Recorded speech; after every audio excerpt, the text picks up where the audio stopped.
Cette femme a profondément perturbé la campagne pour les législatives en Allemagne. Alice Weidel, la chef du parti d'extrême droite allemand, Alternative für Deutschland, l'AfD, s'est montrée omniprésente pendant la campagne électorale. Le score de l'AfD, dimanche soir après le scrutin, sera extrêmement scruté. Pendant la campagne, l'AfD a été traitée comme tous les partis et a multiplié les interventions sur les plateaux télé, avec au cœur de son discours pratiquement uniquement des diatribes anti-immigration.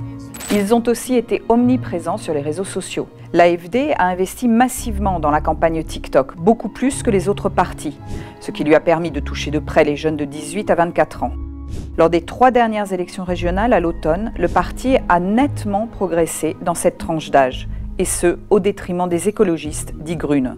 Et puis l'ingérence de la nouvelle administration Trump dans la campagne électorale a aussi joué un rôle non négligeable dans la visibilité de l'AfD et de sa dirigeante. À une semaine des élections, J.D. Vance a ainsi demandé ouvertement au parti traditionnel allemand de renoncer au cordon sanitaire, une constante depuis la fin de la Seconde Guerre mondiale et qui consiste à refuser de constituer une coalition et donc de gouverner avec l'extrême droite.